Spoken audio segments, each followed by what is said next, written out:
"Sir, you can't drive past those flags."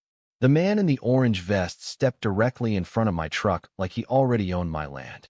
I rolled down the window and stared at him through 4 straight days of mountain rain and exhaustion. "What flags?" I asked. He looked confused for half a second, then glanced at another worker holding a clipboard. "Wait, nobody told you." That was the moment my stomach dropped. Red survey flags stretched across my property like fresh wounds carved into the grass. There were stakes hammered near my fishing dock. Spray paint marked the old oak trees my wife planted before she died. And parked beside my barn sat 2 white developer SUVs and a yellow excavator bigger than my first house. "Who gave you permission to be here?" I asked. The younger guy with the clipboard cleared his throat nervously. "We were told the transfer paperwork was already approved." I remember gripping the steering wheel so hard my knuckles turned white. "Approved by who?" Before either man answered, I heard another voice behind me.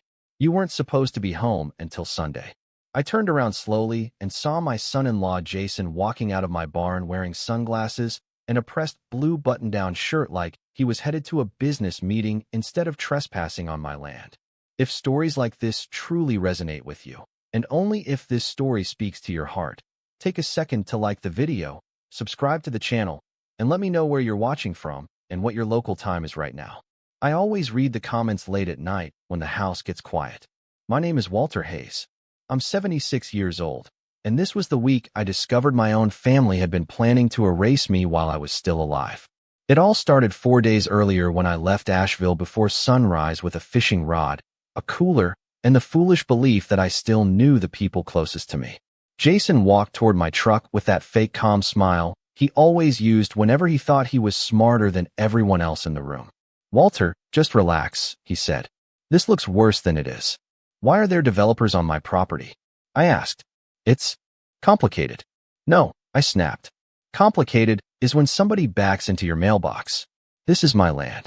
One of the workers quietly folded up a large map on the hood of the SUV, but not before I saw thick blue lines drawn straight through the middle of my lakefront pasture. Lot divisions, road access, utility markers. Somebody had already redesigned my home without telling me. Jason rubbed the back of his neck. "Emily wanted to talk to you first." The second he said my daughter's name, something inside me cracked a little. "Where is she?"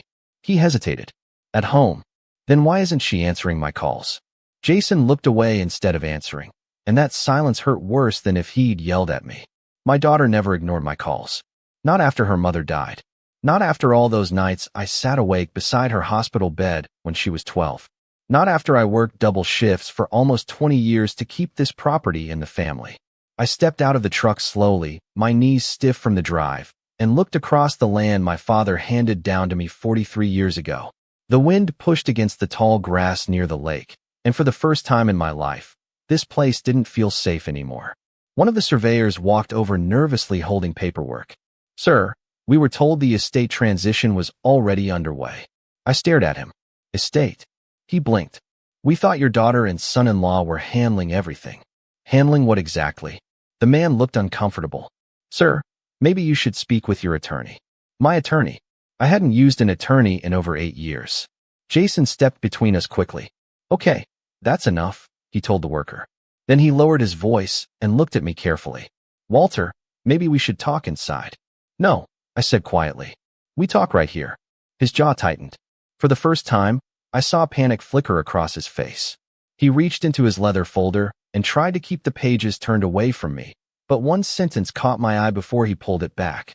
"Petition for guardianship." My chest went cold. What the hell is that? Jason's face lost color instantly. "Walter, why does that paper have my name on it?" He opened his mouth, but no words came out. And standing there on my own land, with strangers measuring my property behind my back, I realized something terrifying. They weren't just trying to sell my home.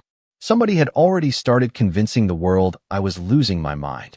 Jason kept trying to guide me toward the house like I was some confused old man who needed help finding his own front door. "Walter, you are upset right now," he said carefully. "Maybe we should sit down before this turns into something unnecessary."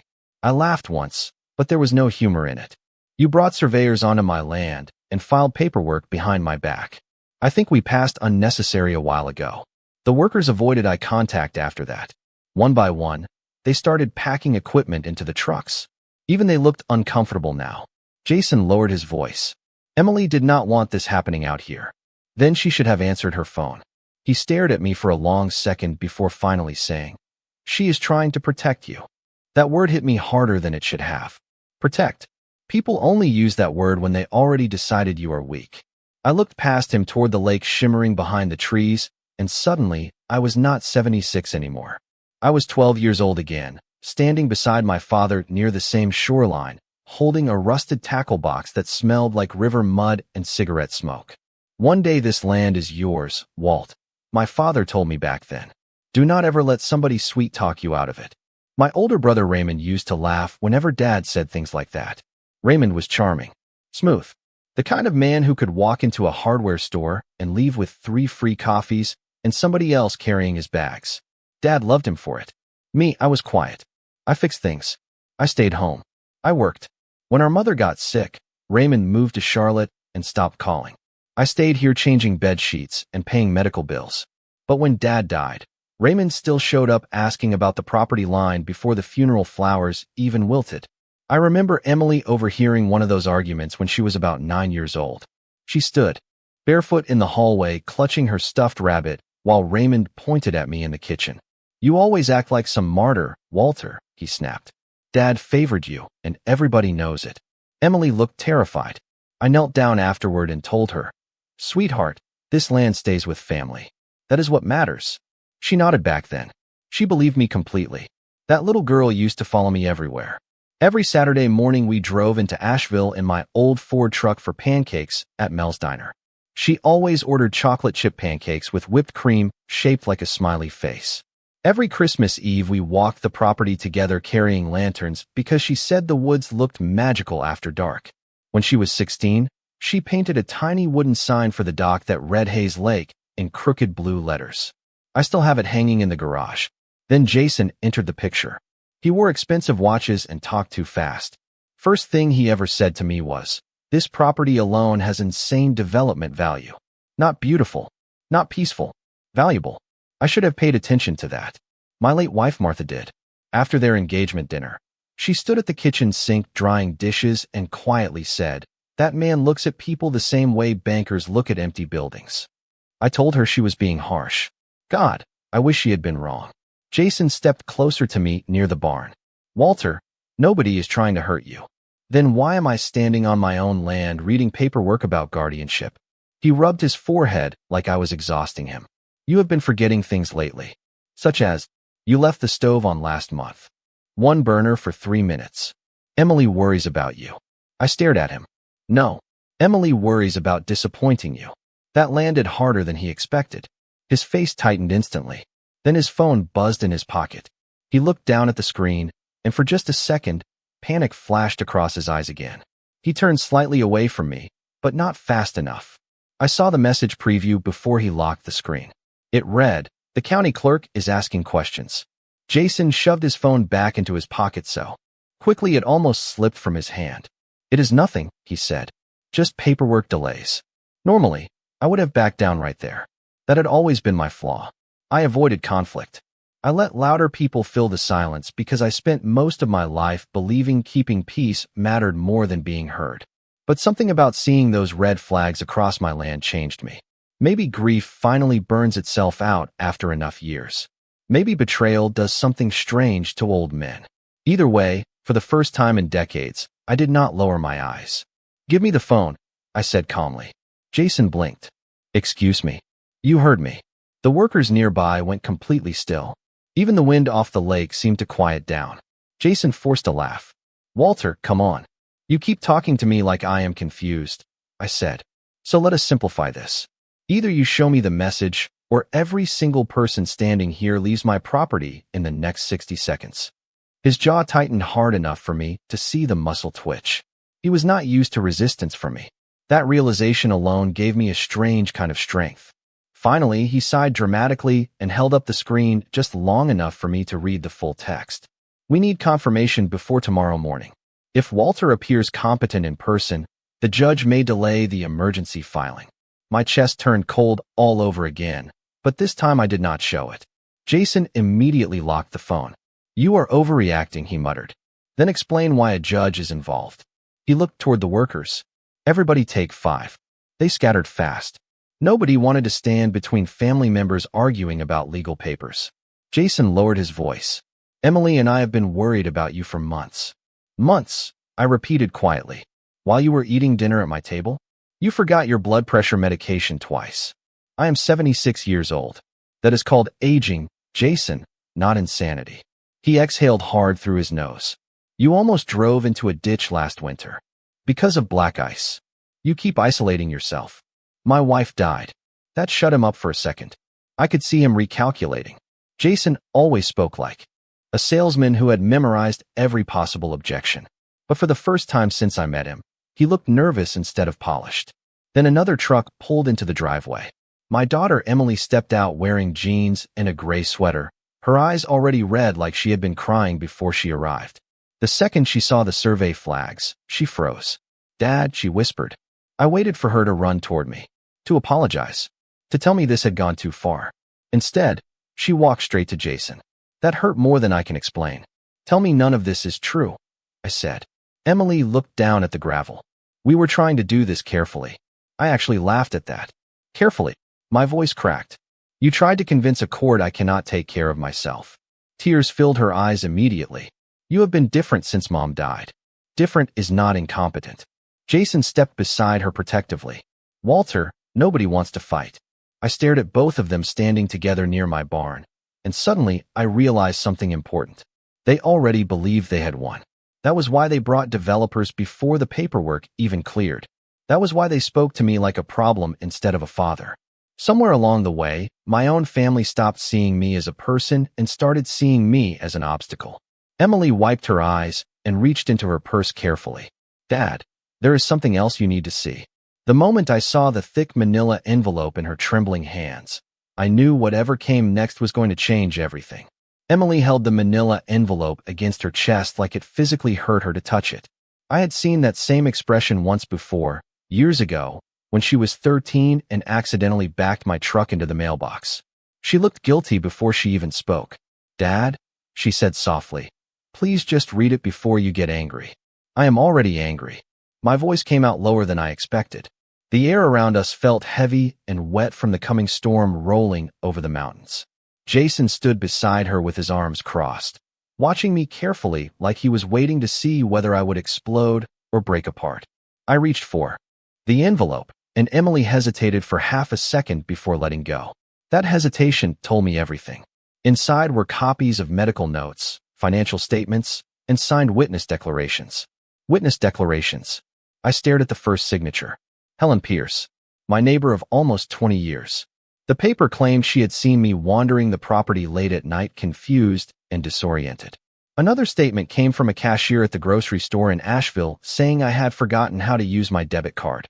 Another claimed I had become paranoid and suspicious around family members. My hands actually started shaking. This is not real, I whispered. Jason immediately stepped in.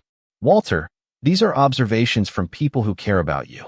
I looked up at him slowly. You collected statements against me?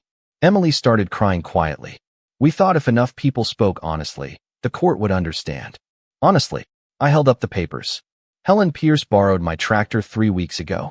Now she is telling a judge I cannot function? Jason spoke carefully, like somebody rehearsing lines from a script. People have noticed changes. No, I snapped. People noticed you telling them a story. Emily stepped closer. Dad, please lower your voice. That sentence nearly destroyed me. Not because of the words themselves, but because of how natural they sounded coming from her now. Like I had become the embarrassing old man everybody needed to manage. I flipped through more pages. There were records from my bank, notes about missed appointments, a recommendation for temporary guardianship pending psychiatric evaluation. Then I saw the worst part. The proposed transfer authorization attached to the filing. They had already selected a buyer for the land, a development company from Charlotte. Estimated project value, $12.6 million. I felt the world tilt sideways for a second. You already negotiated a sale? Emily wiped tears from her face. Jason said it would guarantee security for all of us. All of us. I stared at her in disbelief. Your mother begged me to protect this land before she died. Jason stepped forward immediately. And protecting it means using it wisely. I looked at him for a long moment. How much debt are you in? That question landed like a hammer. Emily looked sharply toward him. Jason's face changed instantly. There it was. The truth hiding underneath all the concern and legal language. He recovered fast. This is not about me. It is exactly about you. I held up the papers. Nobody spends months building a case against an old man unless there is money involved. Emily looked terrified now. Dad, stop. Did you even read these statements? I asked her. Did you know they wrote that I wander around confused? Her silence answered for her. That hurt more than anything else. The workers near the trucks pretended not to listen, but I could feel every eye on me. Jason stepped closer and lowered his voice. Walter, if you cooperate, this can stay respectful. Respectful. The word made me sick. Then my phone buzzed in my pocket. I pulled it out automatically. The screen showed a fraud alert from my bank. Suspicious activity detected. Temporary hold placed on large withdrawals pending verification. I stared at the message while my heartbeat pounded in my ears. Slowly, I looked back up at Jason. He did not look surprised. And in that exact moment, standing in my own driveway with legal papers in one hand and my frozen bank alert in the other, I realized this had gone far beyond family betrayal. They had already started taking control of my life. That evening the rain finally started. Slow at first, then hard enough to drum across the roof of the house Martha and I built together 41 years ago. I sat alone at the kitchen table staring at my phone while legal papers covered the wood like pieces of somebody else's nightmare. I kept expecting Emily to call and say there had been some terrible misunderstanding. She never did. Around 7:30, I tried calling her myself. Straight to voicemail. I waited 10 minutes and called again. Voicemail. Then I sent a text message. Emily, please come talk to me alone. No lawyers. No Jason. Just you and me. I watched the screen for almost an hour before the little typing bubble finally appeared. Then disappeared. Then nothing. That silence hurt worse than any argument could have. The next morning I drove into Asheville hoping I could stop this before it spread any further. Instead, I discovered it already had. At the bank, the young man behind the counter smiled politely until he pulled up my account. His expression changed immediately. One moment, Mr. Hayes. He disappeared into the office behind the glass door and returned with the branch manager, a woman named Denise I had known for nearly 12 years. She folded her hands carefully and spoke in the slow, cautious tone people use around unstable strangers. Walter, we just need to verify a few things before restoring full account access. Restoring? I asked. You froze my money. Temporary safeguards were recommended. By who? Denise hesitated. Your family expressed concerns. Family. The words sounded rotten now. I leaned closer to the desk. Denise, I have had this account longer than you have worked here. She lowered her eyes. I understand this is upsetting. That sentence nearly made me laugh. Upsetting. Like somebody got my coffee order wrong instead of quietly helping strip control from my life. I left the bank feeling smaller somehow. Like the entire town had already been briefed about me behind closed doors. At the pharmacy, the cashier asked twice whether I was sure about my prescription dosage. At the grocery store, an employee I barely knew offered to help me find the parking lot because I looked tired. Every interaction suddenly carried this strange layer underneath it, like people were studying me for signs of decline. Jason had not just filed paperwork. He had planted doubt everywhere. By noon, I was sitting in my truck outside the county clerk's office, trying to steady my breathing. I went inside anyway. The clerk at the front desk typed my name into her computer, then glanced at me with visible discomfort.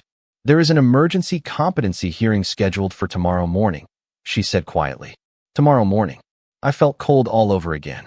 Nobody notified me. According to the filing, attempts were made. She printed several pages and slid them across the counter. Attached were copies of emails I had never seen. Notices sent to an address with one wrong letter in the spelling. Certified mail supposedly delivered while I was away fishing. Everything had been arranged carefully enough to look legal. I stepped outside and immediately called Emily again. This time she answered after the third ring. Dad, her voice sounded exhausted. Why are you doing this? I asked quietly. I am trying to help you. By taking away my bank account. Jason says once the court appoints temporary oversight, things will calm down. I closed my eyes. Emily, listen to yourself. You are talking about my life like it is paperwork." She started crying softly. "You do not understand the pressure we are under." There it was again. Pressure. Debt. Fear. Something bigger sitting behind all of this. "What did Jason promise you?" I asked. She went silent. Then she whispered, "Please do not make this uglier tomorrow." The line disconnected before I could answer.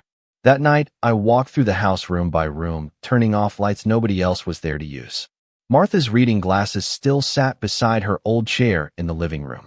Emily's childhood drawings still hung crooked on the refrigerator in the garage. I realized then that every person I trusted had slowly started discussing my future without me in the room. And for the first time since my wife died, the house did not feel lonely. It felt abandoned. I barely slept that night. Every creak in the house sounded louder than usual, like the walls themselves were reminding me how empty the place had become. Around 2 in the morning, I found myself standing in the hallway outside Emily's old bedroom. The door was still covered with tiny scratches from when she used to tape posters there as a teenager. I pushed it open slowly. The room smelled like dust and old wood now. Most parents eventually pack those rooms away, but Martha never let me touch it. "Leave it," she used to say. "One day she will come back needing to remember who she was." I sat on the edge of the bed in the dark and stared at the shelf where Emily kept her softball trophies. Second place ribbons. Framed school pictures.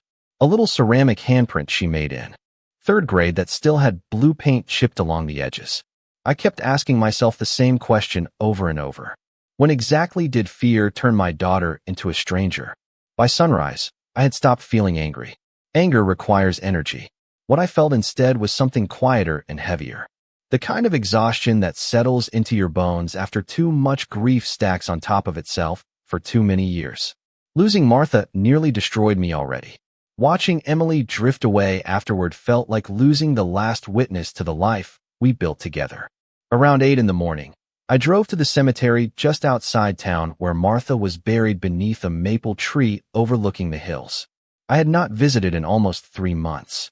The grass was damp from rain, and the wind carried that cold mountain smell that always comes before autumn. I stood there with my hands in my jacket pockets staring at her headstone. Martha Hayes, beloved wife, devoted mother. There are moments in life when silence says more than prayer ever could. "You saw this coming, didn't you?" I whispered. My voice sounded small out there. "You knew something about Jason that I refused to see." I remembered the last real argument Martha and I ever had. It happened in this very truck 6 months before she died. Emily and Jason had just left after dinner, and Martha sat staring out the passenger window while rain hit the windshield. "He pushes too hard," she told me quietly. About the land. About money. About everything. I defended him back then. I said he was ambitious. I said younger people talk differently. Martha shook her head slowly. "No, Walter. That man is always measuring what people are worth to him." I should have listened. I stayed at the cemetery nearly an hour before my phone finally rang. The caller ID showed a name I had not seen in years. Frank Delaney. Frank used to work property law cases in Asheville before retiring. We played softball together in our 40s and drank bad coffee together every Thursday morning for nearly a decade after that. I almost ignored the call out of sheer exhaustion, but something told me not to. "Walter," Frank said immediately, "why is your son-in-law filing emergency guardianship papers against you?" I stopped breathing for a second. "How do you know about that?" "Because an old clerk at the courthouse still owes me favors." His tone changed. "Listen carefully. Something about this filing smells wrong." I leaned against the truck slowly. "Frank, I do not even know what is real anymore." "Then start with facts," he said firmly. "Did you authorize property negotiations?" "No." "Did you consent to financial oversight?" "No." "Have you been medically declared incompetent?" "Absolutely not." Frank was quiet for a moment. Then he said something nobody else had said to me in days. "Walter, you sound perfectly clear to me." I closed my eyes right there beside Martha's grave because I did not realize until that moment how desperately I needed someone to say that out loud. Frank lowered his voice. "I want you to bring every document you have to my office before noon." "And Walter?" "Yeah. Do not sign a single thing anybody puts in front of you today." For the first time all week, I felt something shift inside me. Small, fragile, but real. The fog in my head was finally starting to clear. Frank Delaney's office sat above an old insurance building on Lexington Avenue, the kind of place most people walked past without noticing. The carpet smelled like old paper and coffee, and the walls were lined with faded legal books nobody probably opened anymore except Frank. He was 74 now, thinner than I remembered, but his eyes still carried that sharp look that used to make judges nervous. I spread every document across his desk while rain tapped softly against the windows. Frank read in complete silence for almost 20 minutes. Every now and then he circled something with a red pen or grunted under his breath. Finally, he leaned back in his chair and removed his glasses slowly. "Walter," he said, "your son-in-law is either desperate, reckless, or both." I sat there exhausted, holding a styrofoam cup of burnt coffee neither of us had touched. Can he really take everything? Frank shook his head once. Not if we move faster than he expects.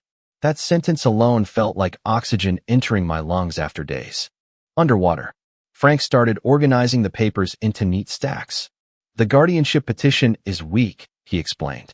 "Most of these statements are subjective observations, not medical evidence. But the timing concerns me." "Why?" "Because somebody already anticipated approval." He slid one paper toward me. It was a preliminary development agreement dated almost 3 weeks earlier. Jason's signature sat near the bottom beside a corporate representative from Charlotte. My stomach tightened. He negotiated this before filing against me. Frank nodded, meaning the land sale was never a backup plan. It was the objective from the beginning. Hearing somebody else say it out loud changed something inside me. Up until then, part of me still wanted to believe Emily had simply been manipulated into making bad decisions. But this paperwork showed planning. Meetings, timelines, signatures, quiet coordination behind my back while I was still inviting them over for Sunday dinners. Frank stood and walked toward a filing cabinet in the corner. "You still have Martha's estate documents?" he asked. "Somewhere at home." "Find them." "Why?" He looked at me carefully.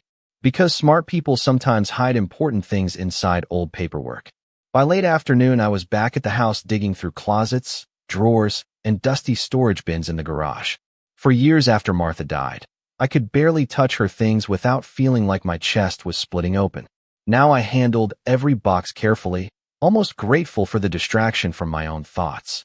I found old Christmas decorations, Emily's middle school yearbooks, receipts from vacations Martha insisted on saving for no reason at all.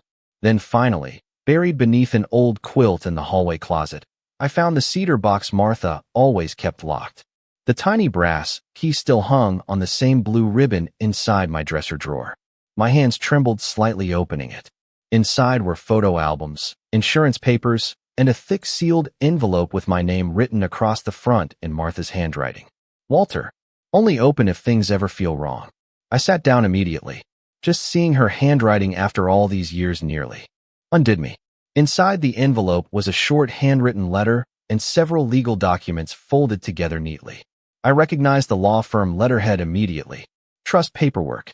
My pulse started racing as I read. Several years before her death, Martha quietly placed portions of the property into a protected family trust requiring dual conditions before any sale or transfer could happen. One condition stood out immediately. Any claim regarding my mental competency required independent evaluation by a physician selected solely by the trust administrator. I stared at the final page. Trust Administrator, Martha Hayes, followed by successor designation upon death. Frank Delaney. I actually laughed out loud alone in the living room. Not because anything was funny, but because for the first time in days, I realized Martha had seen the storm coming long before I did. My phone buzzed suddenly on the coffee table. A voicemail notification from Jason. His voice sounded tense now. "Walter, the hearing got moved up to tomorrow morning at 9. We need to talk tonight." I looked down at Martha's documents spread across the table beside me and felt something unfamiliar settling into place. Confidence. Quiet. Steady. Outside, the rain had finally stopped, and sunlight was beginning to break through the clouds over the lake. That night, I did something I had not done in years. I shaved carefully, pressed a clean flannel shirt, and laid out the old leather belt Martha bought me for our 25th anniversary. It sounds small, but grief changes a man slowly. After Martha died, I stopped paying attention to details. Meals became simpler. Clothes became practical. Days blurred together. But standing in front of the bathroom mirror that evening, I realized something important. They had already started writing the story of my decline, and somewhere along the way, I almost helped them believe it. I looked older than I remembered. Deep lines around the eyes. Gray stubble along my jaw. But I also saw something else. The same man who spent 32 years running into burning buildings while other people ran out. The same man who worked double shifts to keep a roof over his family's head. The same man who carried his wife through chemotherapy appointments without missing a single one. Weak was never the right word for me. Tired maybe. Grieving maybe. But not weak. Around 7 that evening, I drove into Asheville to meet Frank again. His office lights were still on upstairs when I arrived. He looked up from his desk and paused for a second. "Well," he said, leaning back in his chair, "there is the Walter Hayes I remember." I smirked faintly. "Do not get dramatic on me now." Frank laughed under his breath and slid a folder across the desk. Inside were copies of the trust documents organized neatly with colored tabs marking specific sections. My name appeared repeatedly beside words like trustee authority and protected ownership rights. For the first time all week, I was not staring at papers designed to erase me. I was looking at documents proving I still had legal standing. Frank tapped one section with his pen. "This clause changes everything." "How?" "Because Jason filed emergency competency claims without disclosing the existence of the trust protections." "Meaning?" Frank's eyes sharpened. "Meaning the court is not going to appreciate being manipulated." We spent the next 2 hours preparing carefully. Frank coached me through possible questions the judge might ask. Medical history, finances, property management, dates, decisions. At one point he stopped suddenly and looked at me across the desk. "Walter, do you know why this works?" "What?" "Because you actually know every inch of your life." That stayed with me. Outside the office window, downtown Asheville glowed softly under streetlights while people drifted between restaurants and bars below. I had spent so many years seeing myself only as an aging widower that I forgot something basic. I built a life most people would never survive. Around 10 o'clock, Frank handed me a slim leather folder embossed with gold lettering from his old law firm. "Carry this tomorrow," he said. "Presentation matters more than people admit." I looked down at the folder resting in my hands. Strange how something so simple could make me feel steady again. On the drive home, I stopped at a gas station. Outside town, the teenage cashier glanced at my firefighter retirement cap and smiled. "My grandpa was Asheville Fire Department too," he said. "Station 4. I smiled back automatically. "Good men over there." "You served?" he asked. "Long time ago." The kid nodded respectfully. "Thank you for that." Funny thing is, those few words hit harder than I expected. Respect. Simple human respect. I had spent the entire week being spoken around, managed, evaluated, softened. But out in the world beyond family politics and legal filings, I was still Walter Hayes. Retired captain, landowner, husband, father, a man with a history larger than this one ugly moment. When I finally pulled back into my driveway near midnight, the property looked different somehow under the moonlight. Not vulnerable anymore. Mine. I noticed tire tracks still pressed into the wet dirt from the survey trucks earlier that day, but instead of anger, I felt clarity. Inside the house, the legal folder rested on the kitchen table beside Martha's trust documents. My phone buzzed once more before bed. Another message from Jason. "We can still settle this privately before court tomorrow." I stared at the screen for several seconds before setting the phone face down without replying. Then I looked at the clock on the stove. 6 hours until the hearing. The courthouse in Asheville always smelled faintly like old paper and floor polish. I arrived 20 minutes early wearing my dark brown jacket, carrying the leather folder Frank gave me tucked firmly beneath my arm. The morning air was cold enough to sting my lungs, but for the first time all week my hands were steady. Frank was already waiting near the entrance holding 2 coffees. "You look awake," he said as I approached. "Barely. Good enough." We walked through security together while deputies chatted quietly near the metal detectors. Nobody looked at me strangely today. Nobody spoke slowly or cautiously. I was simply another man attending court business on a Thursday morning. Funny how quickly power changes the atmosphere around you. Frank handed me one of the coffees. "Rule number 1, he said quietly. "Do not rush to defend yourself emotionally." "You think I will?" "You are a father. Of course you will." We entered the courtroom a few minutes later. Small room. Wooden benches. Gray morning light spilling through tall windows. At the far end, the judge's bench sat empty for now. Jason was already there wearing a navy suit that probably cost more than my first pickup truck. Beside him sat Emily, pale and exhausted, twisting a tissue between her fingers. The second she saw me, her eyes filled with tears again. But this time I noticed something different. She looked nervous around me now. Jason stood immediately when we approached. "Walter," he said carefully, "we still have time to settle this privately." Frank answered before I could. "Counsel will speak in court." Jason's expression tightened slightly. "Frank, with respect, this is a family matter." "No," Frank replied calmly.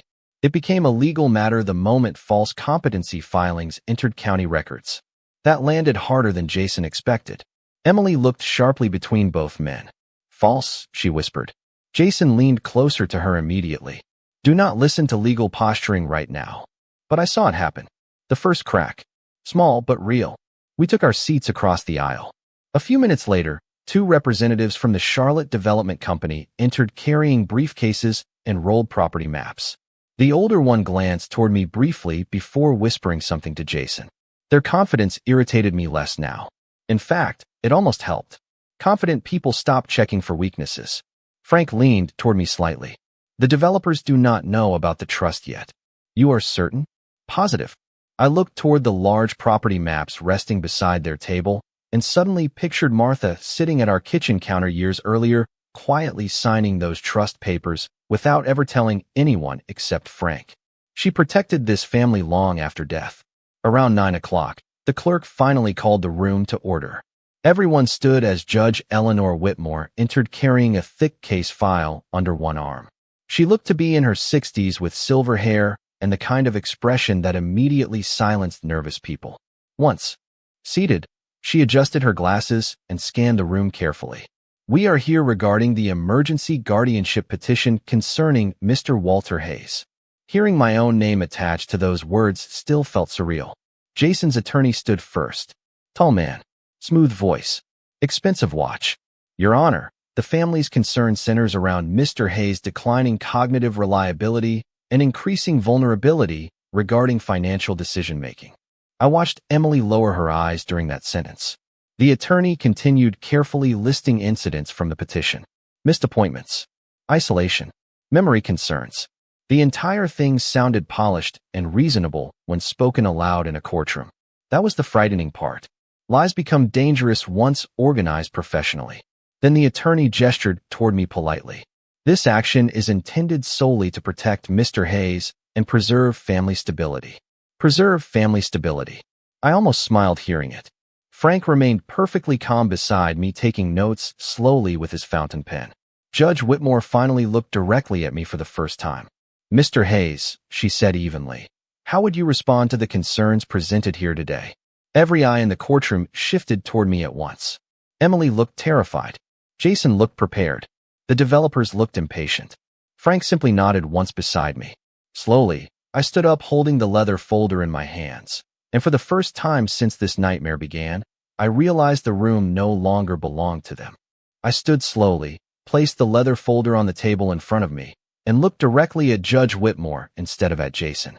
"Your Honor," I said calmly, "I would first like to thank my family for being so concerned about my well-being." Out of the corner of my eye, I saw Jason relax slightly, probably thinking I was about to surrender gracefully. Then I opened the folder. "However," I continued, "I believe this court has been given incomplete information." Frank slid several copies of the trust documents toward the clerk, the judge, opposing counsel, and the development representatives. Papers moved quietly across polished wood, while the room settled into complete silence. Jason's attorney frowned immediately. "What is this?" Frank answered evenly. "Protected estate trust documentation executed legally by the late Martha Hayes 6 years ago." I watched the color drain from Jason's face before he could stop it. The judge adjusted her glasses and began reading carefully. Halfway down the first page, her expression changed. "Mr. Delaney," she said slowly, "you are listed here as successor trust administrator?" "That is correct, Your Honor." Jason leaned toward his attorney, whispering urgently now. The developers exchanged uneasy glances. Judge Whitmore continued scanning the documents in silence for nearly a full minute before finally looking back up. "Counsel," she said to Jason's attorney, "why was this trust not disclosed in the emergency filing?" The attorney looked genuinely blindsided. "Your Honor, This is the first I am hearing of any trust arrangement. That answer shifted the room instantly. Suddenly, the confidence had moved to our side of the courtroom. Jason finally stood up. The trust is not relevant to Walter's condition. Frank responded before I could. Actually, it becomes extremely relevant when your client initiated development negotiations involving protected property he had no authority to negotiate. One of the developers immediately turned toward Jason. You told us ownership transfer was already secured. Jason kept his eyes forward. It would have been. That single sentence hung in the air like smoke. Even Emily looked stunned, hearing him say it out loud. Judge Whitmore's tone sharpened noticeably now. Mr. Carter, did you enter preliminary negotiations concerning this property before seeking guardianship? Jason hesitated too long. We explored possibilities. Without legal authority? He swallowed hard. I believe temporary authority would be granted quickly. Frank leaned back calmly. Based on selectively presented competency claims. Jason's attorney looked furious now, flipping rapidly through the documents. Jason, he whispered harshly, why was none of this disclosed to me? Emily slowly turned toward her husband. You told me the trust had expired. Jason finally looked at her directly. I thought it was inactive. Frank almost smiled at that. Legal trusts do not become inactive because they are inconvenient. A few quiet laughs spread through the courtroom before the judge silenced the room with a glance. Then Judge Whitmore looked directly at me again. Mr. Hayes, she said, have you independently managed this property and your financial affairs up until this filing? Yes, Your Honor. Do you understand the nature of these proceedings today?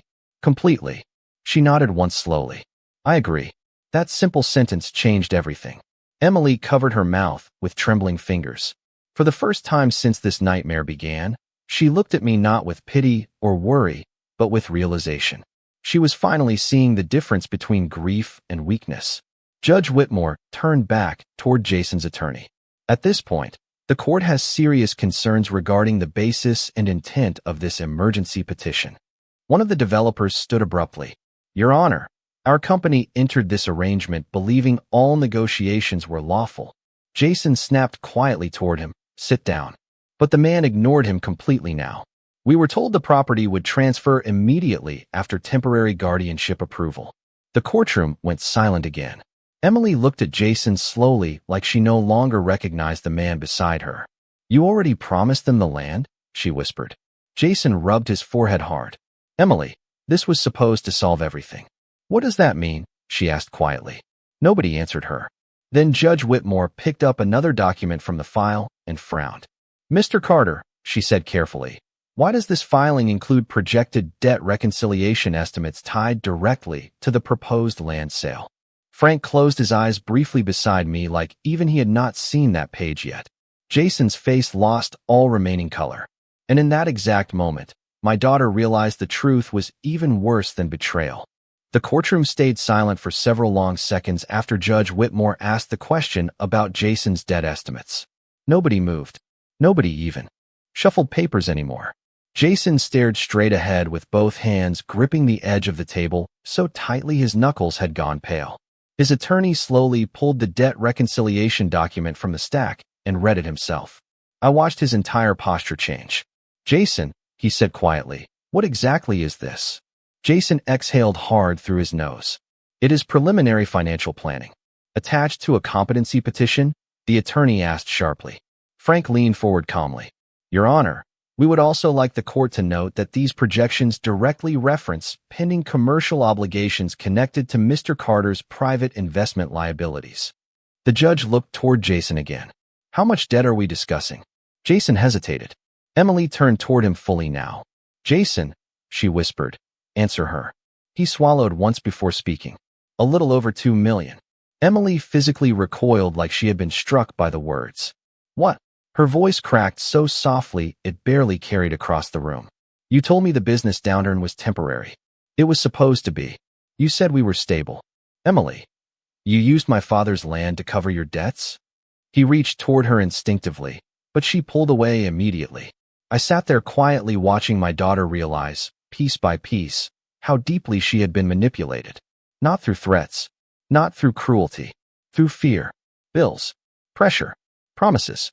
Jason had wrapped desperation in the language of protection until even Emily stopped seeing the difference. Judge Whitmore finally removed her glasses and folded them carefully on the bench. This court is suspending the emergency guardianship petition effective immediately, pending further review. Jason closed his eyes briefly. The developers began whispering angrily among themselves. One of them stood and addressed the judge directly. "Your Honor, our company entered negotiations under false representations." "Then I suggest you speak with your counsel immediately," she replied coldly. Frank handed another document to the clerk. "Additionally, we request formal review regarding possible procedural misconduct associated with the filing process itself." Jason's attorney looked furious now. "You withheld critical financial motivations from this office." Jason looked exhausted suddenly. "Older somehow.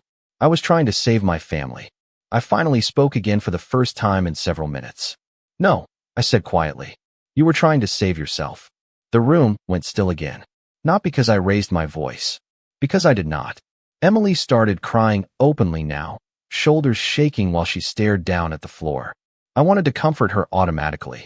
That instinct does not disappear just because somebody hurts you. But another realization settled into me at the same time. Loving someone does not require surrendering yourself to them. The hearing ended shortly afterward in procedural chaos. Lawyers gathered papers rapidly. The developers left without speaking to Jason again. Deputies escorted several individuals toward administrative offices for follow-up documentation. Through all of it, I stayed seated calmly beside Frank until the room finally emptied enough for silence to return. Emily approached me slowly near the courtroom doors. Her mascara had smeared slightly, and she looked completely drained. "Dad," she whispered. I looked at her for a long moment before answering. "Did you know how bad the debt really was?" She shook her head immediately. "No, I swear to you.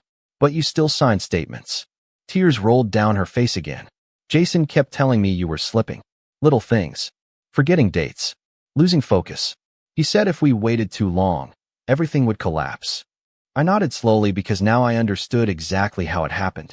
Nobody wakes up planning to betray their family. Most people just keep accepting smaller lies until they no longer recognize themselves. Emily reached toward my arm carefully. "Can we please talk later?" I stepped back gently. Not cruelly. Just enough to create space between us. "Not today." That answer visibly broke something inside her. But I had spent too many years confusing forgiveness with access. Frank rested a hand briefly on my shoulder. "You did well today." I looked around the nearly empty courtroom one last time. Less than 24 hours earlier, these people were preparing to decide whether I could control my own life. Now the entire story had shifted. Yet somehow victory did not feel loud or triumphant. It felt quiet, heavy, incomplete. As Emily stood alone near the courtroom doors wiping tears from her face, I realized winning back my name was going to be easier than rebuilding what this family had become. 3 months have passed since that morning in the courthouse, and the land feels different now. Not because the trees changed or the lake became calmer, but because I finally understand what peace actually costs. The survey flags are gone. The developer trucks stopped coming weeks ago. Most mornings now, I wake up before sunrise, pour a cup of black coffee, and sit on the old dock listening to the water move against the rocks while the mountains slowly turn gold in the distance. The silence does not hurt anymore. It heals. Jason eventually filed for bankruptcy after multiple investigations began into the filings and negotiations tied to the property deal. I heard he moved out of state. We have not spoken since the hearing. Emily and I are trying. That is the honest word for it. Trying. Some wounds close quickly. Others leave scars that ache whenever the weather changes. About a month after court, she came to the house carrying a cardboard box filled with old photographs she found while packing her things. She stood on the porch looking nervous like a child again. "I did not know where else to take these," she said quietly. I stepped aside and let her in. We spent almost 2 hours at the kitchen table sorting through pictures neither of us had looked at in years. Martha smiling beside the lake. Emily holding her first fishing pole at age 7. Christmas mornings. Birthday cakes. Ordinary moments that somehow become priceless once life gets complicated. At one point, Emily picked up a photo of me teaching her how to drive my old Ford truck in the pasture. "I used to think you could fix anything," she whispered. I looked at the picture for a long moment before answering. "No, sweetheart. I just kept trying even when things were broken. She cried after that. So did I? Not loudly, not dramatically, just quietly, like two people finally mourning more than one thing at the same time. We still talk carefully now, slowly. There are pauses in our conversations where trust used to live naturally. But she calls me every Sunday morning again. Sometimes healing begins with something that simple. Frank still comes by every Thursday afternoon carrying terrible gas station coffee and legal gossip from town. Last week he stood near the barn staring out across the property and said, "Martha saved your life with those trust papers." I shook my head slowly. No, she reminded me not to hand my life away. That is the real lesson underneath all of this. People can love you and still lose sight of who you are. Fear makes people vulnerable. Money makes people rationalize terrible choices. And grief can make you disappear so quietly that one day, even your own family starts speaking for you instead of to you. If you are listening to my story right now while carrying your own kind of heartbreak, I want you to hear this clearly. Protect your name. Protect your peace. Protect the parts of yourself that grief tries to bury. Ask questions before signing anything. Pay attention when your instincts whisper that something feels wrong. God gave us intuition for a reason. Sometimes the quiet discomfort in your chest is not paranoia. Sometimes it is truth arriving early. And no matter how old you are, no matter how tired life has made you, do not let anyone convince you that your value depends on how useful you are to them. You are allowed to set boundaries. You are allowed to say no. You are allowed to protect what matters to you without apologizing for it. My name is Walter Hayes. I am 76 years old, and the biggest lesson I want to leave with you is this. Never surrender your voice just because the people around you stopped listening. Tonight the lake is calm again. The little wooden Hayes Lake sign Emily painted when she was 16 still hangs beside the dock, faded and crooked after all these years. I thought about replacing it once. Now I never will. Some things survive not because they stayed perfect, but because they stayed real. Thank you for sitting with me through this story. Truly, there are nights when the world feels colder than it should, and knowing somebody out there listened makes the silence easier to carry. If this story touched something in your heart, leave a comment and tell me where you are listening from tonight. And if you choose to subscribe and stay a while, I hope these stories remind you that losing yourself does not have to be the end of your life. Somewhere out there, somebody else is still fighting quietly to keep their dignity too. And in the next story waiting in this playlist, another family is about to discover how quickly love can turn into betrayal when money, secrets, and pride begin pulling people apart. There is another father sitting alone tonight wondering when his children stopped seeing him clearly. And there is another truth hidden beneath the surface that nobody is prepared to face yet.